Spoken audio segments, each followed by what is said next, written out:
소시적에는 다 그냥 엄청난 꿈을 가지고 있었을 거예요. 특히 저 어렸을 때는 맨날 너 모델 돼 그러면 흔히 하는 말 뭐예요? 대통령 된다 그랬고 장군 된다 그랬고 그러다 이제 조금 우리보다 한 몇 년 뒤에 밑으로 내려가니까 이제 의사 된다 그러고 판사 된다 그러고 검사 된다 그러고 막 이러더라고요. 지금 우리가 그 어렸을 때 꿈을 다 이루지는 못했겠지만 못했을지라도 여전히 우리는 다른 꿈을 품고 그렇게 살고 계실 것입니다. 뭐 더 큰 집, 더 넓은 정원을 가진 그런 곳에서 어제 우리 이영환 장로님 생신이셨었는데 또 그냥 마당에서 그냥 불 피워놓고 고기 구워 드시고 맛있었어요? 그 시간에 교회에서 배가 쫄쫄 그러고 있었는데 그런 줄 알았어. 그냥 확 쳐들어가는 거예요. 그렇게 뭐 그냥 인생을 즐기면서 멋지게 살고 싶은 그런 욕망들을 가지고 있었을 것이고요. 또 어디 좋은 곳에 여행도 다니면서 정말 남은 인생 편안하게 즐기면서 살고 싶은 그런 마음을 가지고 계실 것입니다. 지금은 어렸을 때와는 다르겠지만 또 어떤 꿈을 가지고 계십니까? 이 세상에 사는 사람들 가운데에 인생을 살면서 욕심, 이 야망이 없는 사람은 없습니다. 왜냐하면 그것이 있어야 비로소 무엇인가를 이루기 위해서 내가 움직일 수 있기 때문에 그렇습니다. 보통 사람들은 그것을 이제 야망 혹은 꿈, 비전이라고 그렇게 표현하기도 합니다. 제 친구의 막내 동생이 이제 이쪽 저 밑에 안동대학의 동양철학과를 다니는 동생이 있어요. 그 녀석이 대학 졸업하면서 뭐 아가씨도 사귀고 직장 생활도 열심히 하다가 어느 순간에 싹 망이 이제 그 모든 게 망했다는 게 마음을 흙 내려앉아가지고 완전 폐인처럼 집안에만 이렇게 큰 묻혀 있는 거야. 야, 너 장가 안 가냐? 지금 벌써 나이가 우리 조영자 권사님하고 아마 이제 그 동창이 같은 학교는 안 다녔지만 그 동갑이에요. 그래 지금도 장가 안 가고 혼자서 그냥 아파트에 이렇게 있으면서 돈 떨어지면 나가가지고 일해가지고 돈 벌어서 또 그 돈 가지고서 이제 또 그냥 캠페인처럼 살고 있어요. 왜 그럴까요? 야망이 없어서. 그냥 꿈이 없는 거예요. 자기 신생활 한탄을 하면서 그렇게 지내고 있는 거예요. 우리나라 젊은 20대 젊은 청년들이 가지고 있는 그런 꿈은, 야망은 50대의 그 어른들과는 분명히 다릅니다. 한국교육개발원에서 재작년에 발표한 자료에 의하면 우리나라 20대 청년들은 10대에서 20대로 이렇게 싹 넘어오면서 물질적인 부에 대한 목표의식이 정말 뚜렷하게 높아졌지만 명예나 가정의 화목이나 자기 성장에 대한 그런 목표의식은 좀 하락한 것으로 그렇게 조사가 됐다고 합니다. 그러니까 우리나라 현재의 20대는 취업이나 결혼이나 출산 이런 것들에 대해서 10대 때와는 또 다른 다양한 사회적 과업에 정말 직면해 있습니다. 우리나라 문제자는 출산율도 낮고 결혼을 안 하려고 해요. 해도 애를 안 낳으려고 해요. 다 거기에 돈이 연관이 되어지고 있는 거예요. 그리고 자기의 편안한 삶을 이제 거기다가 걸어놓고 있기 때문에 특히 20대 때는 이제 졸업하면서 취직이 안 되면 안 되니까 졸업할 때 취직을 하려고 해서 취직이 다니는 과정 속에서 취업이 4학년 때 안 되면 그냥 휴학을 했거든요. 그 다음에 가가지고 그러니까 계속 구직 활동을 하다가 그 다음에 가가지고 취업이 되면 이제 마치고 졸업을 하는 이런 형태를 가지는 거예요. 그러니까 대학 재학 기간이 길어지고 또 이제 살고 있는 주거비가 더 이제 올라가게 되고, 또 아이들을 낳았다고 하면 양육비가 증가가 되어지고, 어떤 돈을 쓰게 되는 것처럼 그렇게 이제 느끼는 거죠. 그리고 취업도 취업이지만 결혼하는 그 시기, 그리고 아이를 낳는 그 시기가 점점 늦어지게 되는 겁니다. 그런데 최근에는 이제 최근 몇 년 동안 우리나라 그냥 막 아파트 값이 막 천정부지로 막 올라갔잖아요. 좀 떨어지는 듯 하다가 또 올라갔다가 좀 떨어지는 듯 하다가, 그래도 뭐 얼마나 많이 떨어졌나 해보면 올라간 거에 비해서는 별로 안 떨어진 거예요. 그렇게 집값, 부동산이 이제 가격이 급등을 하고, 또 그러다 보니까 주거 불안이 생기는 거죠. 아무리 일을 해도 내가 평생 벌어가지고 아파트 하나 살 수 없다라는 그런 어떤 자괴감 때문에 이제 근로 의욕이 떨어져요. 그러다 보니까 비트코인 뭐 이런 가상화폐에 이제 투자를 하게 되고, 부동산 영끌 현상이 일어나게 되는 겁니다. 영끌이 뭔지 아세요? 영끌? 영혼까지 끌어모은다는 뜻이래요. 영혼까지 끌어모은. 그러니까 부동산 투기를 하는데 영혼까지 끌어모아가지고 투기를 하는 것이 20대 때까지 확산이 되었어요. 예전에 20대 때는 뭐 아파트를 사서 내가 이거 가지고선 투기를 한다는 생각을 잘 안 했었잖아요. 근데 요즘에 아이들은 그렇게 한다는 거예요. 특히 코로나19 이 격리 기간을 지나면서 정말 강제적으로 사회 거리두기를 했었죠.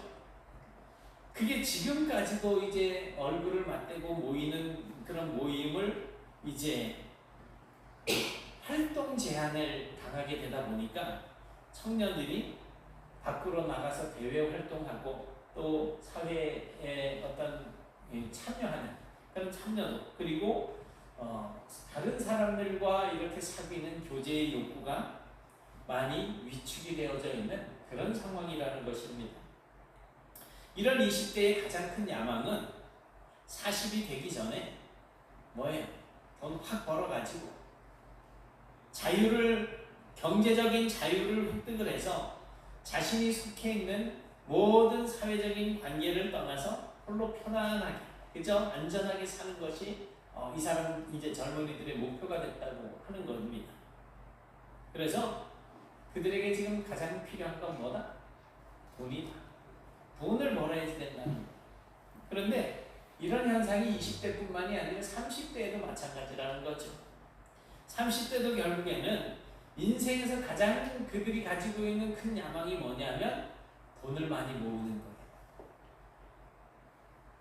근데 이게 그럼 20, 30대로 끝나느냐? 아니죠. 40대도 마찬가지고 50대도 마찬가지. 우리 박정선 권사님, 돈이 많으면 좋겠어요? 그냥 지금처럼 먹고 살기 편하면 좋겠어요? 조금 더 있었으면 좋겠죠? 다 그렇단 말이죠. 아느라 권사님 얼마가 필요해요? 내가 아버지한테 좀 달라 그랬지. 50억 달라고. 50억? 째하게 50억이 뭐 내가 전에 얘기했잖아요. 한 5천 줘 달라 그래서 싫어.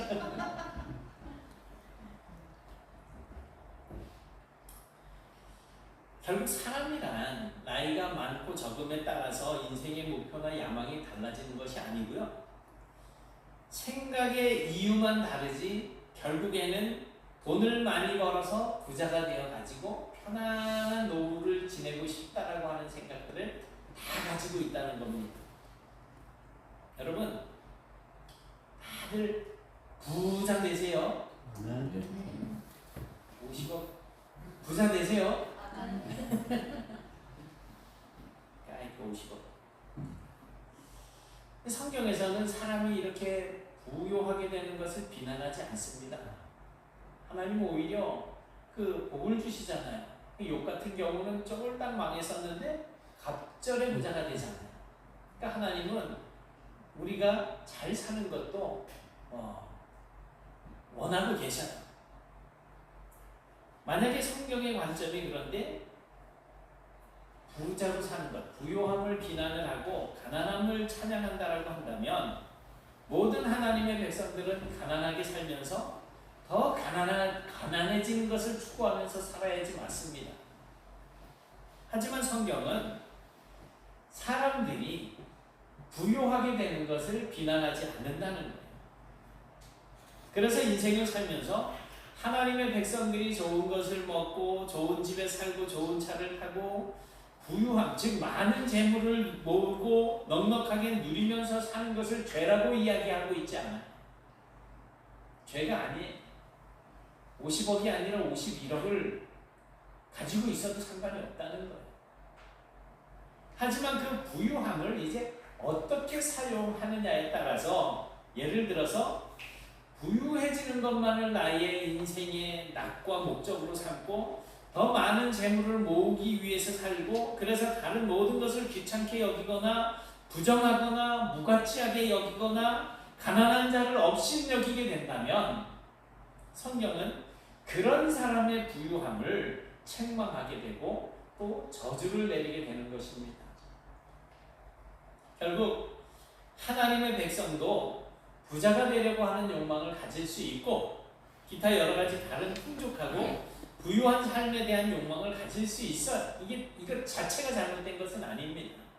그리고 그런 욕망을 가지는 것에 대해서 절대 비난할 필요 없습니다. 뭐 한다고 그렇게 돈 번다고 건강 무너지는 줄 모르고 그렇게 애써서 돈 번다고 하는 거야? 돈 많이 가지고 진짜 그 하나님이 기뻐하실 일 아니야. 이런 말을 해서는 안 되는 거예요. 뭐 사람마다 위대한 운동선수가 될 수 있어요. 안세영 배드민턴, 요즘 제가 운동을 배드민턴을 하다 보니까 얼마나 거기 진짜 이쁜지 몰라요. 또 요번에 어제도 준결승 이겨서 결승으로 올라갔어요. 벌써 작년 올해 해가지고 열 몇 번 우승을 했어요. 어마어마하게 우승을 많이 하는, 전 세계 랭킹 1위. 대단하잖아요. 또 위대한 작가가 될 수도 있고 아주 위대한 가수가 될 수도 있습니다.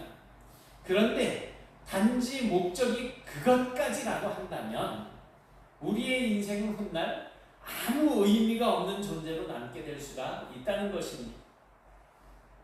그래서 오늘은 앞에서 말씀드린 것처럼 우리 인간이 추구해야 할 궁극적인 삶의 목적에 대해서 함께 말씀을 나누고자 합니다. 솔로몬은 오늘 본문을 통해서 인생들에게 이렇게 권면을 하고 있습니다. 내가 다 해봤다. 그런데 정말 다 부질없더라. 이런 얘기를 하고 있어요. 솔로몬은 웃고 떠들고 싶어서 광대와 원숭이와 또 공작새를 왕궁에다 풀어놓고 웃고 즐겨보기도 했습니다. 또 농사와 백성을 돌보기 위해서 지혜를 사용하기도 했습니다.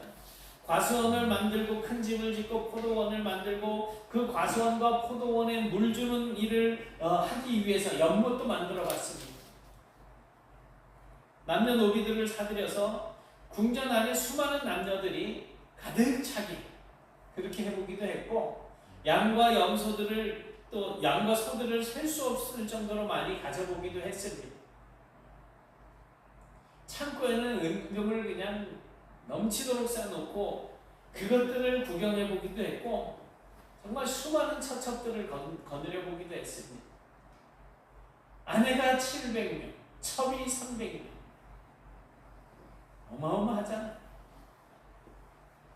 그런데 이 모든 것을 다 해봤는데도 솔로몬의 입에서 나온 한식은 뭐냐 하면 11절에 보니까 이 모든 것이 다 헛되더라. 바람을 잡는 것이고 해 아래에서 무익한 것이다. 이렇게 고백을 하고 있습니다. 그렇다면 왜 솔로몬은 이 모든 것에서 진정한 즐거움을 찾지 못했을까요?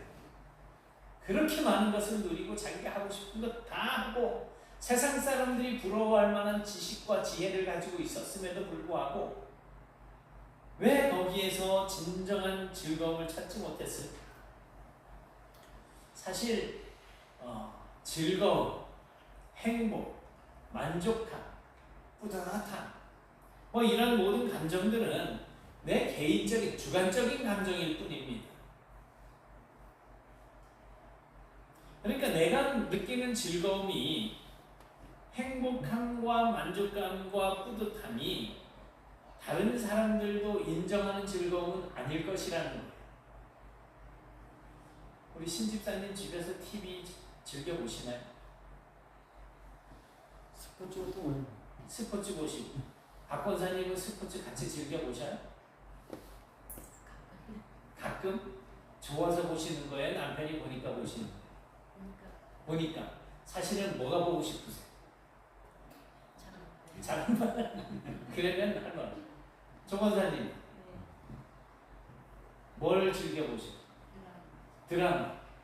유 집사님도 드라마 좋아하셔요? 그럼 드라마 볼 때 유 집사님은 뭐 하셔요? 휴대폰. 리모컨 안 뺏어가요? TV 2개. 나 안 잔. TV 2개. 야, 귀찮네.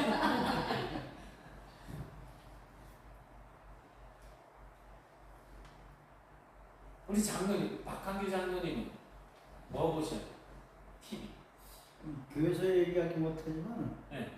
요즘은 그 성경 읽기, 성경 읽기. 찬송가 찬송가를 한 일주일에 하루에 한 2-3시간씩 한 그 주건사님하고 집에 같이 계실 때 이거 안 맞죠? 머리 할 때마다 방해를 성은행이 나 안 잔다 리모컨 막 붙잡고 이러고 있으면서 나 안 잔다 이러고 그러시는 분이 안 계시네. 그러면 경민이네는 안 그래? 거기도 텔레비전 2개 있어요? 그럼 누가 주로 리모컨 붙들고 있어? 경민이 할 말이 없어졌어. 근데 드라마를 좋아하고 그럼 유 집사님은 그냥 휴대폰을 본다 그랬는데 사실은 뭘 더 좋아하시는 거예요? 그러면? 네? 게임을 더 한다고? 휴대폰 게임. TV를 안 보시고? 안 돼. 저는 배드민턴 보면 우리 사모님은 드라마를 몰라요. 그래 배드민턴이 보고 싶어가지고 이게 오늘 좀 있으면 해야 되는데 드라마를 보고 있어. 그건 뭐 한다고 보고 있어 그래. 그래서 제가 그래도 들어가서 자요. 그래야 되는 거예요. 근데 제가 배드민턴을 보면서 이야 진짜 잘하나 대단하다 이러고 있을 때 같이 재밌게 읽고 막 대단하다 그러고 있는데 사실 저 사람이 드라마 볼 때 저는 행복지수가 떨어져요. 짜증나는 내용들이 참 많아요. 요새 보면은 진짜 말도 안 되게 사람들 괴롭히는 내용들이 이거는 제가 맨날 하는 소리가 그게 초등학교 5학년짜리 드라마를 만들어 놓고 전 국민들을 우롱하고 있다라는 소리를 제가 하고 있어요. 어쩌면 그렇게 답답한 내용으로 드라마를 만들어 놓고 그렇게 하고 있는지 모르겠어요. 그러니까 아내들은 드라마를 보고 기뻐하는데 남자들은 이걸 보면서 이걸 왜 보고 있지? 이러고 있단 말이에요. 그러니까 나는 드라마를 보면서 기쁜데 이 사람은 드라마를 보면서 짜증이 나. 같이 보고 있으면서. 감정이 다를 수 있다는 거예요.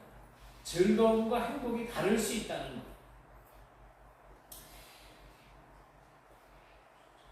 어떤 경우에는 경제적으로는 가난하지만 그 가난한 나라에 살고 있고 가난한 집에 살고 있는 사람들이 나는 행복하다라는 말을 하는 사람들이 있잖아요.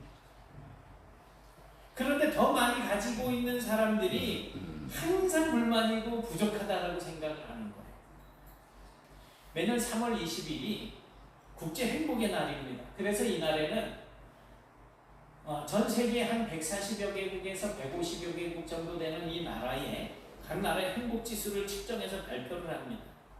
이 행복 지수를 측정하는 그 자료는 국내 총생산 그리고 기대 수명 그 다음에 부정부패, 사회적 관용 뭐 이런 것 등등해서 6개의 항목을 가지고 자료를 이제 바탕으로 산출을 해내는데 우리나라 행복지수가 전 세계에서 몇 위 정도 되는지 아세요? 작년에 57위였었어요. 나름대로 선진국 대열에 들었다 해야지 전 세계에서 손가락에 꼽는 그런 나라라고 이야기하면서도 국민들은 여전히 행복지수가 저 밑에 있어요. 올해는 그래도 5단계 올라가서 52위. 일본이 51위, 우리나라가 52위. 일본한테 졌어요.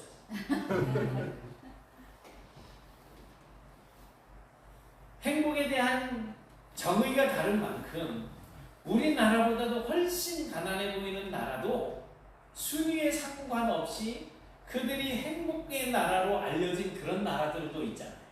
예전에 TV 보다가 저런 나라 사람들은 무슨 행복하다라고 할까 하는 방글라데시, 네팔, 부탄 뭐 이런 나라.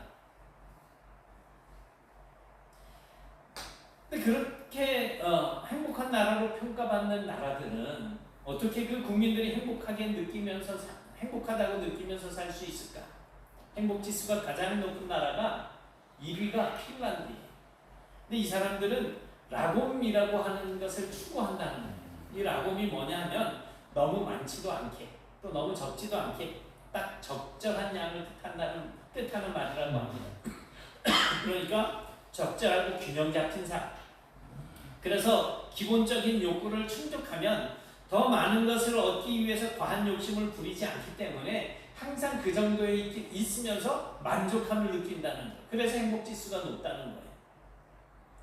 우리나라 기준으로 보면 가난하기도 하고 좋지 못한 환경 가운데 있어서 절대로 행복하지 못할 것 같은 그런 나라도 스스로 자기들은 불행하다라고 생각하지 않고 행복한 삶을 살고 있다고 합니다. 그들이 행복하다고 여길 수 있는 것들은 물질적인 것이라기보다는 정신적인 것, 영적인 만족함을 누린다고 보면 될 거예요.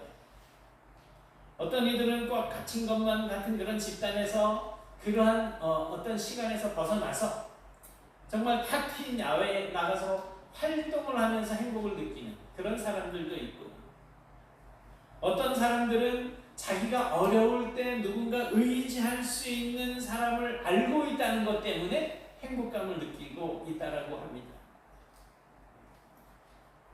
그런 관계를 확인하고 진솔한 대화를 나누면 행복하다는 거예요. 그런가 하면 또 어떤 사람들은 많이 웃는 것으로 행복하다고 느끼고, 그래서 더 자주 웃고, 처음 보는 사람 우리는 어떻게 해요? 눈 돌리고 못 본 척하고 그러고 지나가잖아요. 제가 요즘 운영아파트에서 만나는 사람들마다 인사를 하는데 안녕하세요 그러면 예 이러고 지나가요. 전부 10명 중에 9명 다 그냥 예 네가 나 언제 봤다고 인사해, 이런 표정이에요. 그런데 어떤 사람들은 그렇게 웃으면서 처음 보는 사람인데도 안녕하세요 라고 인사를 하면서 자꾸 그런다. 한번 웃어보실까요? 누가 시작해보실까요? 한번 해보세요. 소리 내보세요. 그냥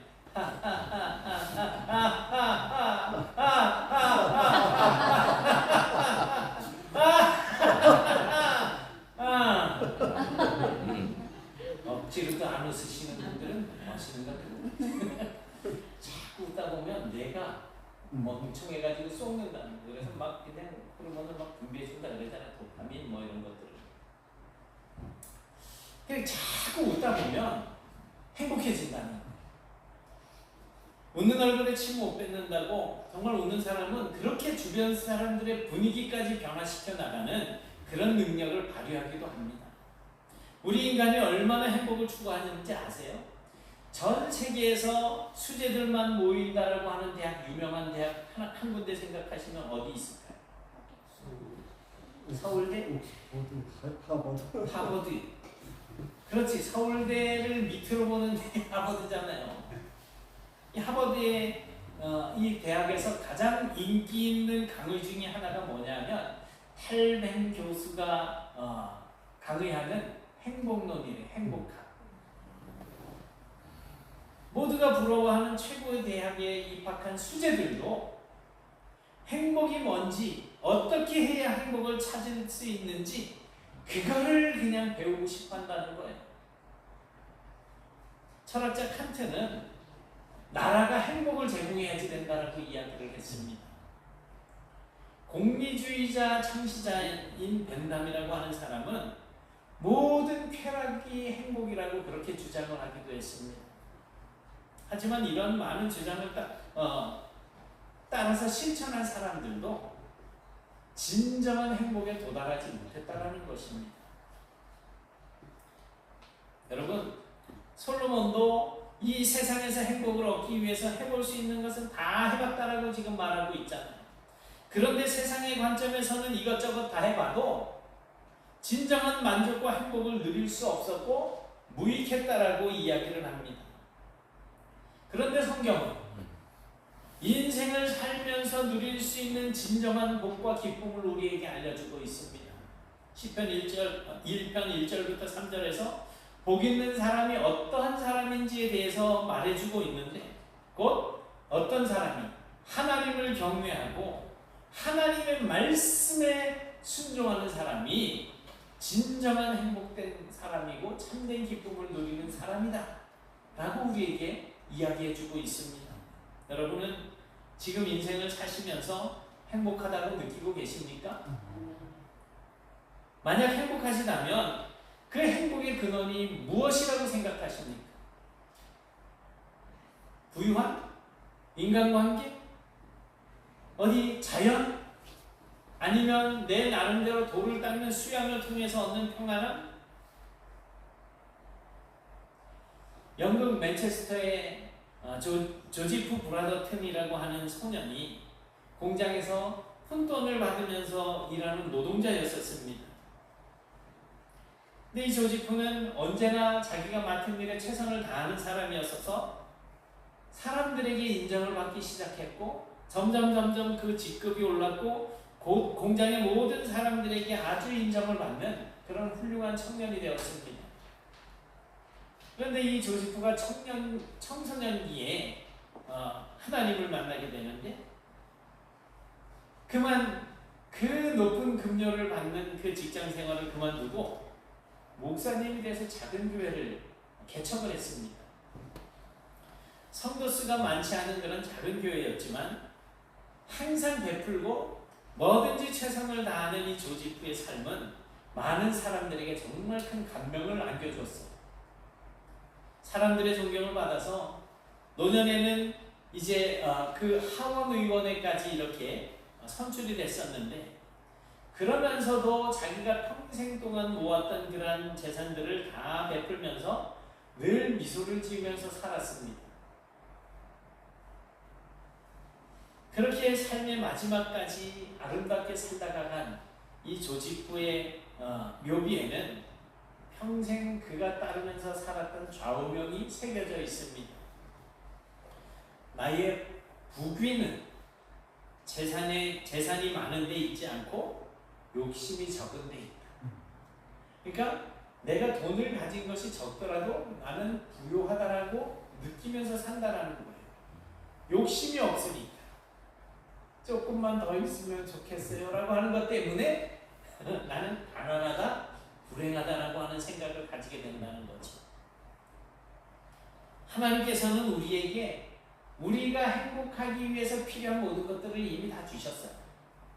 한번 보세요. 옆에 은수 얼마나 그냥 튼실하고 이쁘고, 경준이 조그마한 게 저렇게 커가지고 할머니 옆에 껌딱지처럼 붙어 앉아있고, 이런 게 다 저 가정의 행복의 요소예요. 하나님께서는 이미 다 주셨어요. 참된 행복이라고 하는 것은 우리가 풍족한 환경에서 누려지는 것이 아니고 우리가 하나님과 함께하는 중에서 누릴 수가 있습니다. 그러니 이제 욕심을 버리고 하나님을 경외하는 것을 통해서 여러분의 삶이 즐거움과 행복으로 가득 찰 수 있기를 기원합니다. 사람들은 인생을 살면서 무엇인가 새로우면서도 자신을 기억해 줄 만한 것을 남기려고 노력을 합니다. 그래서 이전에 없었던 새로운 것들을 자꾸 영원히 남길 수 있도록 이런저런 일들을 시도합니다. 그래서 책도 써보고 노래도 만들어보고, 요즘에 많은 사람들이 유튜브에 동영상 찍어서 올리는 일도 하잖아요. 어떤 유튜버는 진짜 한 달에 1억 이상씩 번다고 그래요. 어마어마하죠. 우리나라에서 하루에 책이 약 한 100여 가지가 출판이 된다고 합니다. 1년이면 3,000권이 넘는 약 4,000권 가까운 그러한 책들이 나오는데, 이 책을 쓰는 사람의 입장에서는 이 내가 쓴 책이 많은 사람들에게 오랫동안 읽혔으면 좋겠다라고 생각하지만, 사실 약 석 달 정도 지나면 한 권도 팔리지 않는 책이 95%라고 합니다.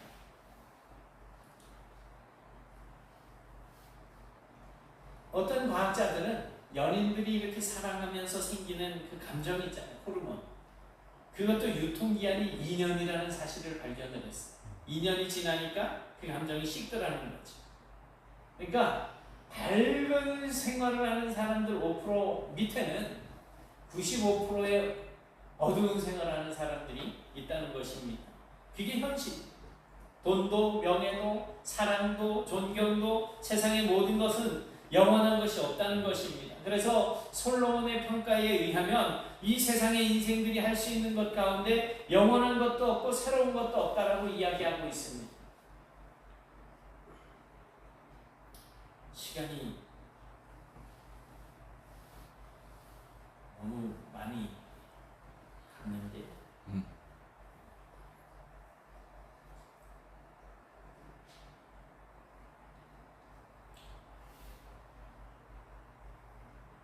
그냥 다 줄이고 요거 말씀드리면 저 벼랑 끝에 나무가 달려 있잖아요. 여기 사람들이 보이시나요? 여기 사람이 있고 짐승들이 있고 네. 천길 안 떨어져. 저 밑에 저 높은 몽우리도 보이는 정도가 엄청 높은 산이에요. 저 나무에 저 끝에 가서 한번 매달려 보고 싶으신 분 계세요? 안 계세요? 저거 안 보이셔요? 저거 좀 아까 장로님이 이렇게 했는데 저게 뭔지 아세요? 핑크 다이아몬드. 저게 3캐럿짜리예요. 3캐럿짜리라 해봐야 요만한 거예요. 근데 제가 저걸 키워놨는데 사람 머리보다 더 커졌어요. 3캐럿짜리인데 1,500만 달러. 그럼 저 정도 되면은 제가 어제 계산하다가 계산기가 계산을 못하더라고요. 답이 안 나와. 너무 동그라미 수가 많아져가지고. 3캐럿이 1,500만 달러면은 1캐럿에 그냥 간단하게 얘기해서 1캐럿 500만 달러. 저게 뭐 한 그냥 진짜 뭐 한 이만하다고 치고 한 20kg만 잡으면 얼추 계산 나오는데 50kg를 잡으니까 계산이 안 돼. 어마어마하게 비싼 게 됐어요. 저게 지금 나무 끝에 열매처럼 달려있어요. 한번 매달려 보실 분 계세요? 1,000조가 넘는 돈인데? 왜 안 매달리려고 그러세요, 저거? 가서 따기만 하면 팔자가 완전히 바뀔 텐데. 전기로 해야죠. 예? 전기로 해야죠. 죽을 수도 있잖아. 안 죽을 수도 있잖아. 죽을지 안 죽을지 일단 매달려 봐야지. 안 그래?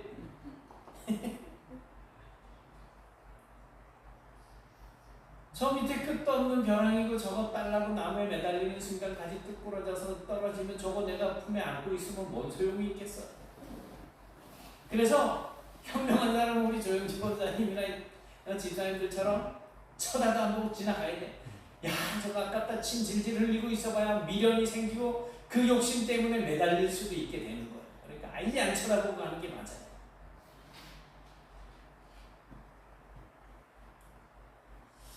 여러분, 인생을 살아갈 때는 고통스럽더라도 때로는 인내를 해야 할 때가 생기더라도 지금 우리의 삶을 추구하면서 살아가면서 추구해야 할 것은 거룩하신 하나님을 경외하는 것임을 항상 기억하시기 바랍니다.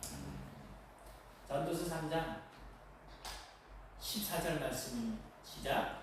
하나님께서 일하시는 모든 것은 영원히 있을 것이다. 그 위에 더할 수 없고 그것에 덜할 수 없나니 하나님이 이같이 행하심은 사람들이 그의 앞에서 경외하게 하려 하시는 줄을 내가 알았도다. 우리가 힘들고 어려운 인생을 살게 될 때 우리가 하나님 앞에서 잊고 있는 것이 뭔지를 생각하셔야지. 내가 하나님을 경외하고 있는가? 그렇지 못한가? 우리 인생 짧습니다. 이 짧은 인생 동안 헛것조차 다니시느라고 인생 허비하지 마시고 항상 영원하신 하나님을 경외하는 성도가 되시기 바랍니다. 우리가 살아가는 이 세상과 인생에서 이전에 없었던 새로운 것들은 없습니다. 짧은 인생을 살아가는 그러한 인생들이 영원한 것을 남겨둘 수가 없습니다. 하나님께서 창조하신 이 세상의 원리가 그렇습니다. 오늘 있었던 것 100년 뒤에도 있을 수 있고 우리가 지금 보고 있는 것 1000년 전의 것일 수도 있잖아요. 그래서 솔로몬 역시 자기의 인생을 살면서 자신이 할 수 있는 모든 종류의 일들을 다 해보고 결국은 그 모든 것이 헛되며 바람을 잡는 것과 같다라고 그렇게 고백하고 있습니다. 하지만 모든 것이 허무하고 바람을 잡는 것과 같은 이러한 인생을 살면서 내가 할 수 있는 모든 종류의 일들을 다 해보고도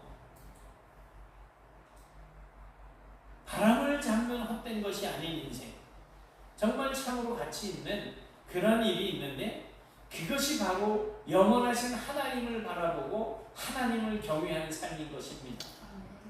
이 세상을 만드시고 그 안에 모든 질서를 창조하신 그 하나님을 우리의 삶 속에서 인정하시고 또 고백하시고 오직 하나님을 경외하는 삶을 사십시오.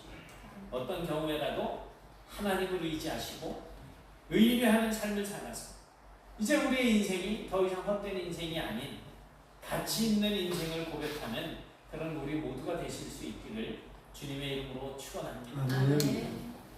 사랑의 하나님 고맙습니다. 정말 이 땅 살아가면서 참 많이 힘들고 어려운 부분들에서 우리가 헛된 것을 쫓아다니느라고 인생을 허비하는 시절이 너무 많이 있음을 이제 오늘 말씀을 통해서 다시 한번 생각하게 하시니 감사합니다. 하나님 정말 저희들이 이 땅에서 어떤 사람은 술을 의지할 때가 있고 어떤 사람은 담배를 의지할 때가 있고 어떤 사람들은 오락을 의지할 때가 있고 어떤 사람들은 사람을 의지할 때가 있고 여러 가지 모양으로 하나님을 떠난 삶을 살면서도 무엇이 잘못되었는지 내 인생이 왜 헛된 것인지를 알지 못할 때가 있습니다. 하나님 이제는 저희들의 마음속에 주님께서 오셔서 저희들의 마음을 다스려 주시고 오직 저희들은 영원하신 하나님 능력의 하나님을 바라보며 하나님을 경외하고 하나님을 의지하고 나의 모든 것을 주님께 맡기고 주님만 바라보는 삶을 살아갈 때 우리의 인생이 얼마나 가치가 있어지는지를 알게 하시고 정말 가치 있는 하나님의 자녀로서의 삶을 살아갈 수 있는 저희들이 되게 하여 주옵소서. 예수님 이름으로 기도드리옵나이다. 아멘.